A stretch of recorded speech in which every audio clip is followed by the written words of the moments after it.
Everything Jenard touched eventually turned into fire, and this time, there was no way out. Jenard did not walk into this season as a strong man. He walked in already cracked.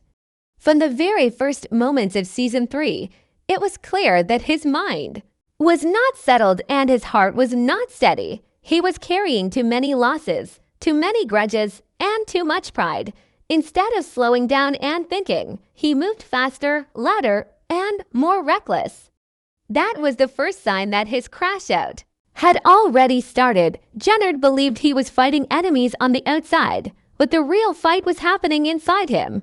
Every look felt like disrespect. Every move felt like betrayal. He could not tell the difference anymore. That confusion slowly poisoned every decision he made. He stopped listening. He stopped planning. He stopped learning. All he had left was anger. And anger is never enough to win a war. As the season moved forward, Jenard became obsessed with proving himself. Not to the streets, not to his crew, but to his own ego. He wanted to show that he was still dangerous, still feared, still in control. But the truth was the opposite. The more he tried to force respect, the more he lost it. People around him stopped seeing a leader and started seeing a problem. A man who could not be trusted because he could explode at any moment. Instead of building power, Jenard burned bridges. Instead of securing protection, he pushed people away. He thought fear would keep him safe, but fear only made him isolated. And isolation is deadly in this game. Jenard's biggest weakness was that he never accepted where he truly stood. He was no longer at the top, but he refused to play smart from the bottom. He wanted instant results, fast revenge, and loud victories. That mindset made him predictable. Every move he made came from emotion, not strategy. He reacted instead of thinking ahead. He chased small wins while ignoring long-term survival. Each time he felt cornered, he lashed out harder, thinking violence would solve everything. But violence without control only creates more enemies. And by the time episode 10 arrived, Jenard had more enemies than allies, more pressure than protection, and more rage than sense. By the end of this section of his story, it becomes clear that Jenard was not rising anymore. He was falling, and he was falling fast. Every bad choice stacked on top of the last one, creating a collapse that could no longer be stopped. Season 3 did not turn Jenard into a monster. It simply exposed what he had become. A man trapped by his own anger, blind to consequences, and standing at the edge of his final mistake. Jenard's mind was already unstable, but betrayal is what pushed him over the edge. Some of those betrayals were real, and some were created inside his own head. That is what made them so dangerous. Once Jenard started believing that everyone was against him, he stopped caring who got hurt. Trust became impossible. Loyalty became a joke. Anyone who questioned him became an enemy. Anyone who stayed quiet became suspicious. There was no winning with him anymore. And when a man reaches that point, his fall is already locked in. Instead of slowing down and checking the truth, Jenard chose to believe the worst every time. That choice destroyed the few relationships he had left. People who could have helped him were pushed away or threatened. People who wanted peace were treated like snakes. Every conversation turned into a test. Every move felt like a setup. Jenard convinced himself that striking first was the only way to survive. But striking first without proof only makes the situation worse. Each wrong move made the next betrayal more likely. He was creating the reality he feared. The most tragic part is that Jenard never saw his own role in the betrayals. He never asked why people stopped trusting him. He never asked how his actions looked from the outside. He only focused on how he felt. And feelings are dangerous when they control the mind. His anger justified everything in his eyes. Violence felt necessary. Revenge felt earned. In his mind, he was not crashing out. He was standing on business. But the streets do not care about feelings. They care about results. And Jenard's results kept getting worse. By the time episode 10 arrives, betrayal is no longer just a trigger. It becomes Jenard's excuse. An excuse to go too far. an excuse to cross lines that cannot be uncrossed, an excuse to make a move that seals his fate. He stops thinking about survival and starts thinking about pride. And pride has ended more lives in this world than bullets ever could. There is always one moment when a man crosses a line he cannot come back from. For Jenard, episode 10 delivers that moment clearly. This is where emotion fully replaces logic. There is no backup plan, no exit strategy, no second thought, just action driven by rage. This is the exact point where Jenard stops playing the game and becomes the game's next victim. Everything he built, every connection he had left, disappears. In that instant, what makes this moment so powerful is how avoidable it was. Jenard did not have to go that far. He did not have to make that choice. But once his anger took over, he could not stop himself. His need to prove something outweighed his need to live, and that is the real crash out. Not dying, but throwing away every chance to survive. When Jenard moves, it is clear that he is no longer thinking about tomorrow. He is only thinking about right now. This moment also shows how alone Jenard truly is. No one steps in to stop him. No one pulls him back. No one warns him. And that silence speaks louder than words. It shows how far he has fallen from being a leader to being a liability. The people around him are either gone or watching from a distance, knowing they cannot save him from himself. That isolation becomes his final cage. Once this moment passes, there is no fixing it. The damage is done. The outcome is set. Jenard's story does not end because someone outsmarted him. It ends because he lost control. And in this world, losing control is the fastest way to lose everything. Jenard's ending does not feel sudden because the show has been building toward it for a long time. Every season dropped warnings. Every mistake added weight. Every emotional outburst pushed him closer to the edge. He never learned how to adapt, and adaptation is the key to survival. Other characters change when the game changes. Jenard refused. He stayed the same while the world moved forward. That is why his fall feels earned, not forced. From the beginning, Jenard's biggest enemy was never another character. It was his inability to control himself. He wanted power without patience, respect without sacrifice, loyalty without trust. Those things do not exist in this life. You either grow or you disappear. Jenard chose not to grow. And episode 10 shows the price of that choice clearly and brutally. In the end, Jenard does not lose because he was weak. He loses because he was stubborn. Because he believed anger was strength and fear was control. His crash out is not just a dramatic moment. It is a lesson. One that shows how fast power can vanish when emotion takes the driver's seat. And when the dust settles, the truth becomes clear. Jenard's story was never about winning the game. It was about what happens when you refuse to change. Jenard was not destroyed by one betrayal. He was destroyed by the way betrayal lived inside his head. By the time season 3 reached its final stretch, Jenard was no longer reacting to facts. He was reacting to feelings. Every silence felt like disrespect. Every delay felt like a setup. Every person who did not move exactly how he expected became a possible enemy. This is where his story takes a darker turn, because the danger was no longer outside. It was inside his mind. Growing stronger with every wrong assumption. What made this phase of Jenard's downfall so painful to watch was how alone he made himself. People who once stood close began to step back, not because they wanted to betray him, but because they were afraid of him. Jenard stopped creating safety and started creating fear. And fear is never loyal. Fear only waits for the moment to escape.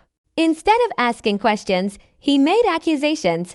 Instead of listening, he talked louder. He confused control with intimidation, not realizing that intimidation only works for a short time. After that, it creates resistance. Jenard also began to rewrite history in his own favor. Every past mistake became someone else's fault. Every bad outcome became proof that others were plotting against him. This mindset allowed him to avoid responsibility, but it also trapped him, because when a man refuses to see his own role in the chaos, he loses the ability to fix anything. Jenard did not believe he needed to change. He believed everyone else needed to fall in line. That belief pushed him further away from reality. The most dangerous betrayals were not even real. They were imagined, fueled by paranoia and pride. Jenard started seeing enemies where there were none. He turned small issues into major threats instead of calming the situation. He escalated it every time. Each move he made forced people to choose sides, and more often than not, they chose distance. His world kept shrinking, but his anger kept growing. That imbalance made his crash out unavoidable. There were moments when Jenard could have paused, stepped back, and reset his path.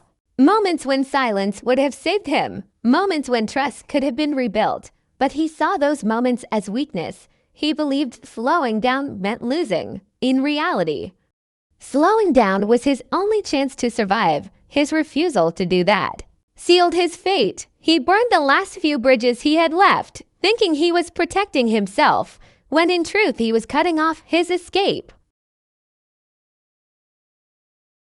By the end of this section of his story, Jenard is no longer a man dealing with betrayal.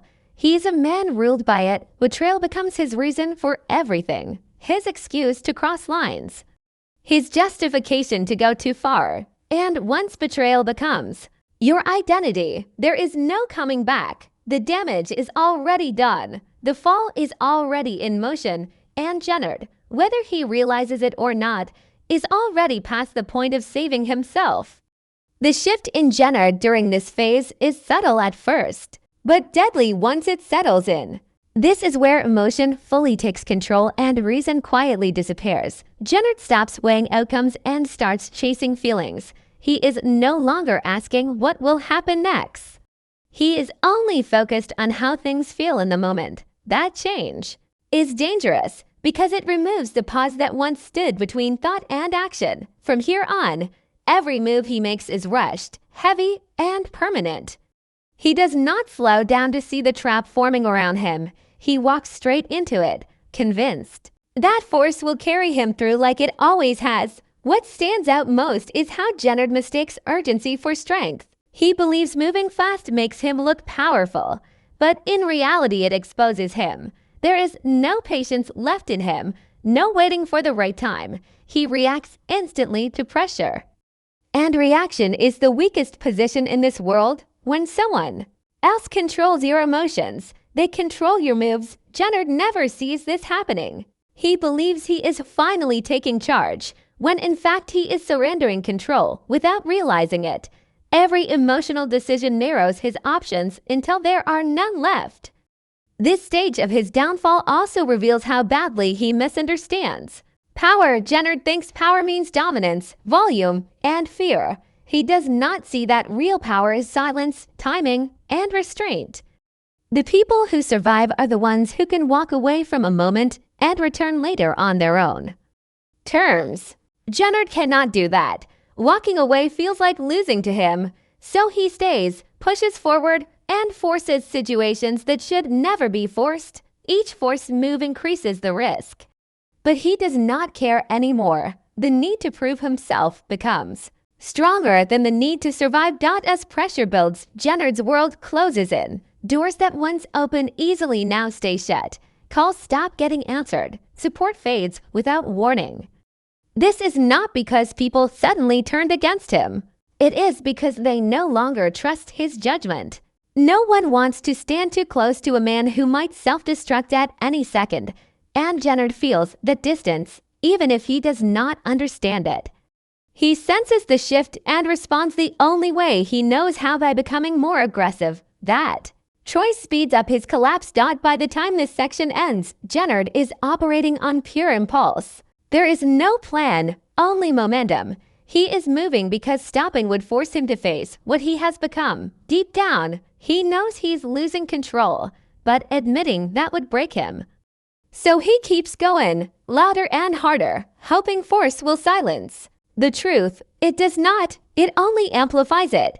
At this point, Jenard is no longer steering his own story. He is being carried by it, straight toward an ending he can no longer escape.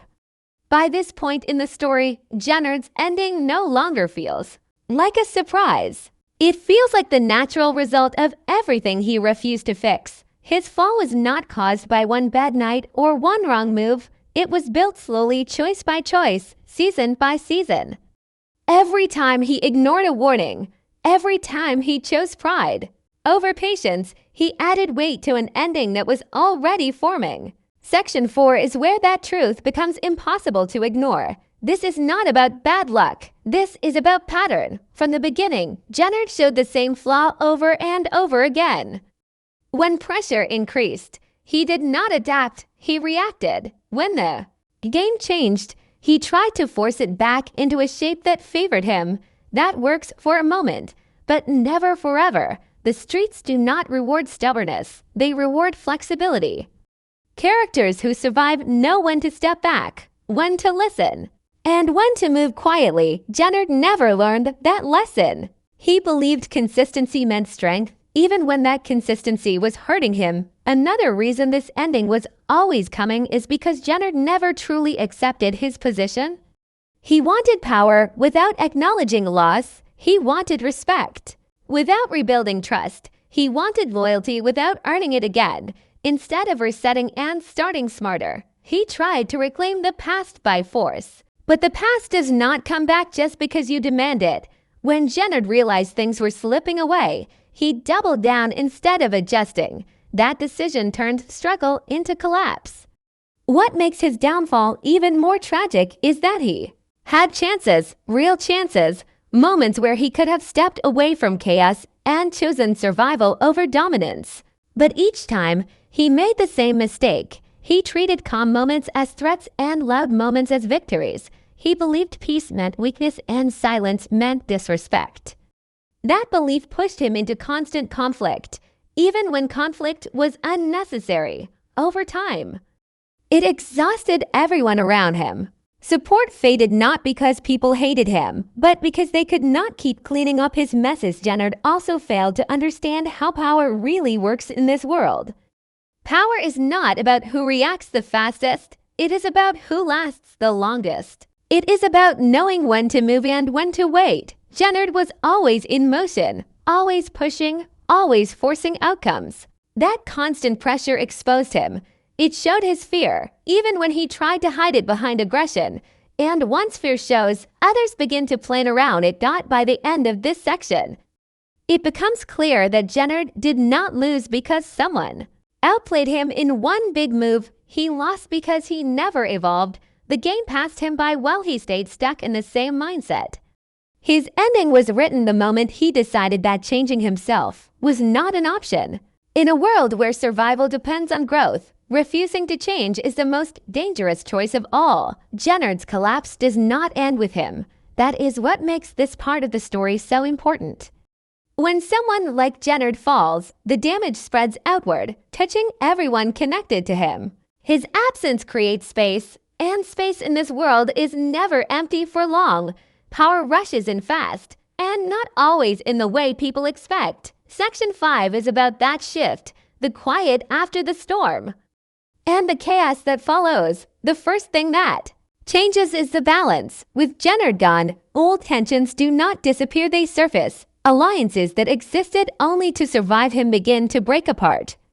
People who were forced to stay quiet start moving again. Secrets that were buried under fear come back into play. Jenard once acted as both a shield and a threat. Without him, everyone must now face what he was blocking and what he was provoking.